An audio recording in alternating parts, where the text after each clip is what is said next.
So guys, magandang umaga po sa inyong lahat. So nandito ako ngayon sa Gentry Heights sa may General Trias, Cavite. Along Governor's Drive po siya. Yan, along highway. So tapat siya ng Uno Fuel. Tsaka yung sikat na brown wood. Yan, tapat siya. So dito, pag didiretso nyo po yan guys, papunta yan ng Tres Martres. Papunta po yan ng Naik. Papunta po yan ng Maragondon, Magallanes, Batangas. Pero pag kumanan kayo, papunta yan ng Cavitex pa Maynila. Yan, may daan yan papuntang Manila. So dito naman, pag kumaliwa po kayo rito, papunta po ito ng Dasmariñas, Cavite. Yan, dito po. Papunta ng SM Dasmariñas, tsaka Robinson's Place, Dasmariñas. Pag kumaliwa naman kayo, papunta ng Imus yan, or papunta ng Manila. May daan din po yan pa Manila. Pero pag kumana naman po kayo, papunta po yan ng Tagaytay. Yan. So meron po ipa-vlog sa inyo na na-reopen, 227 square meter na Asmara model. So na 4 feet po yun. So ang price po niya is 9.4 million. Tapos pag binili nyo siya ng cash, meron siyang discount na 10% sa contract price. So mas bababa po siya sa 9.4 million. Yan, pupunta tayo sa loob mamaya, bibidyoan po natin para mag-idea po kayo. Kasi meron pong isa sa mga subscriber po natin na nagsabi na videoan ko daw po para magkaroon daw po ng idea siya. So yan po, pupunta na po ako sa loob. Maraming salamat po guys. Magandang umaga po sa inyo mga kaibigan. Nandito ako ngayon sa Gentry Heights sa may General Trias, Cavite. So meron po akong bablog sa inyo guys na 2-story single detached na open sa system. Ito po yung Asmara model na corner lot, 227 square meter. Bali na 4 feet po to guys. Actually meron po akong video nito na short video sa YouTube.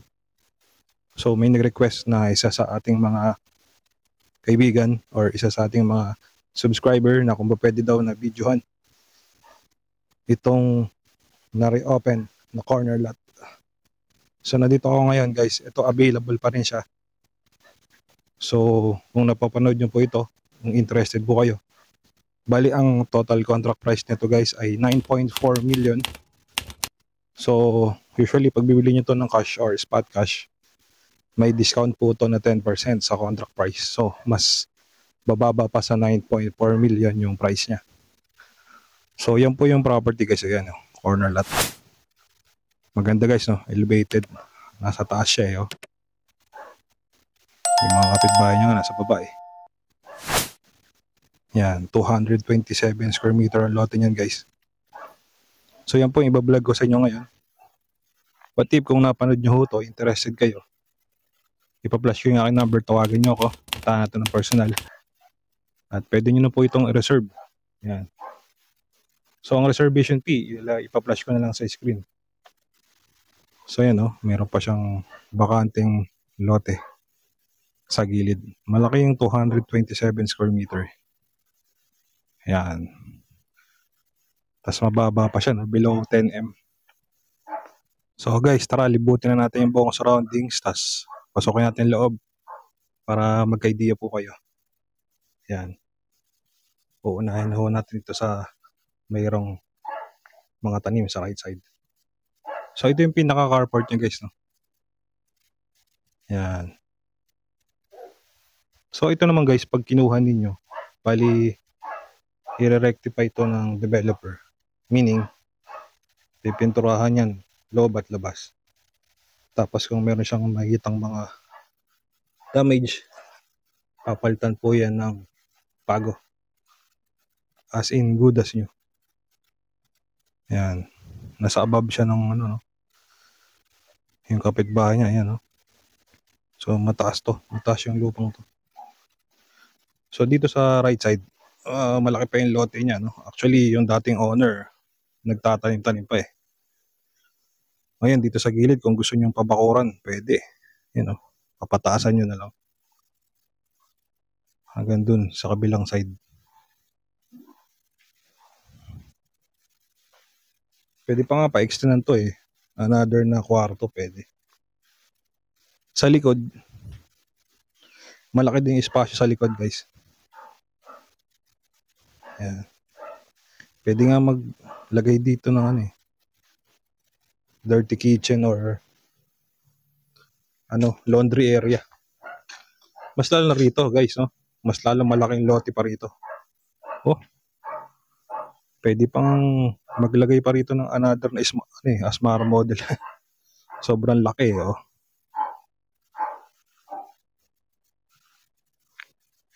Pabubungan o kung marami kayong kotse, pwede. Palagyan ng maraming palagyan ng malaking carport. Kasi ang maraming kotse diyan.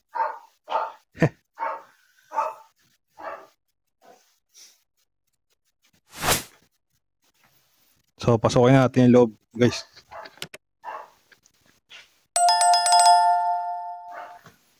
So, ito pa yung pinaka-ground floor, no? Yung pinaka-flooring niyan na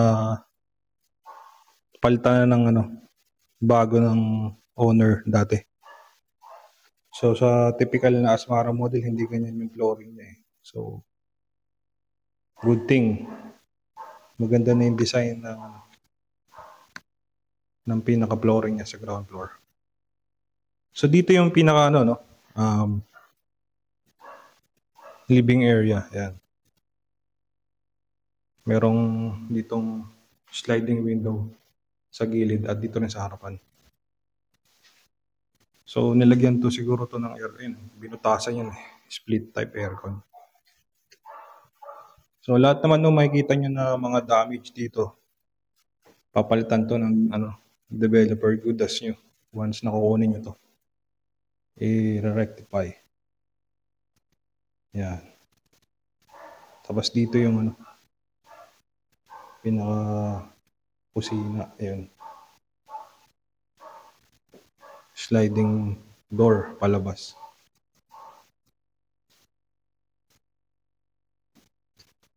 Tapos pintuan, ito yung pintuan palabas.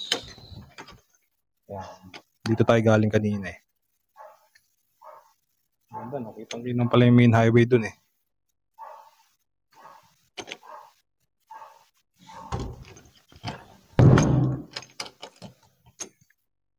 Yan.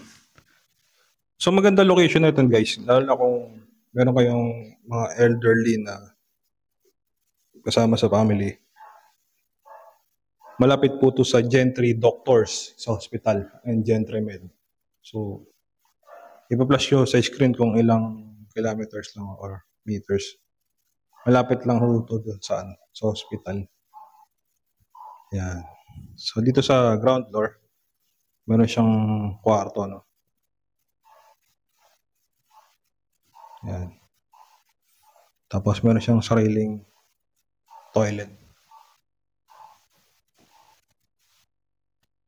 So, pwede lagyan ng bath yan eh.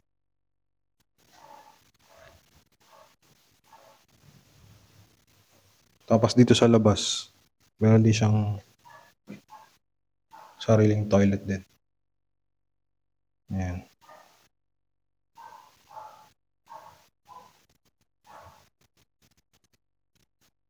So, check na natin guys sa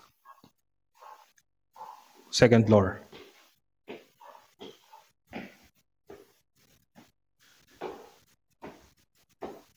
So, sa second floor, yung flooring niya, no? Nakabinil lang siya na. Yan. So, dito sa pinaka right side, ito yung pinaka toilet and bath niya, no? Sa second floor. Okay din siya, no? Parang ginto eh.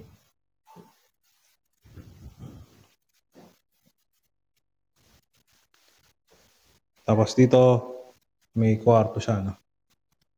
Ito yung pinaka-master's bedroom. Yung master's bedroom, nakabinil din yung flooring. Yan. Siyempre, pag master's bedroom, may sariling toilet and bath din.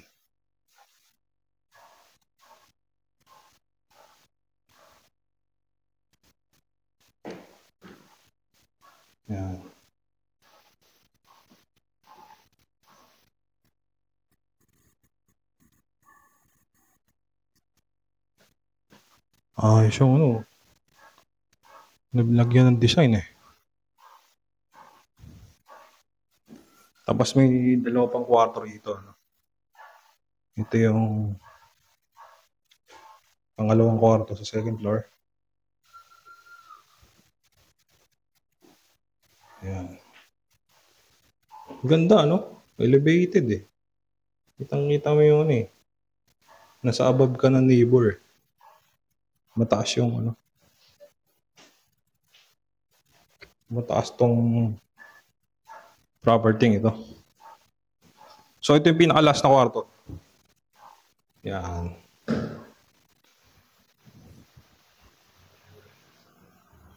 So may bintana rin dito sa left side. Tapos dito sa pinaka-front. Yan.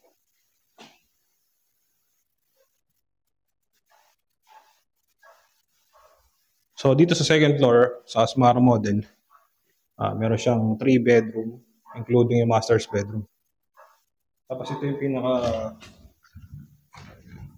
balcony. Hindi na mabuksan eh.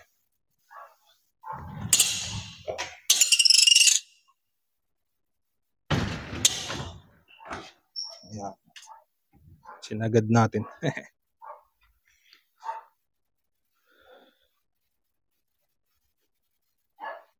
Maganda rito sa Gentry Heights guys kasi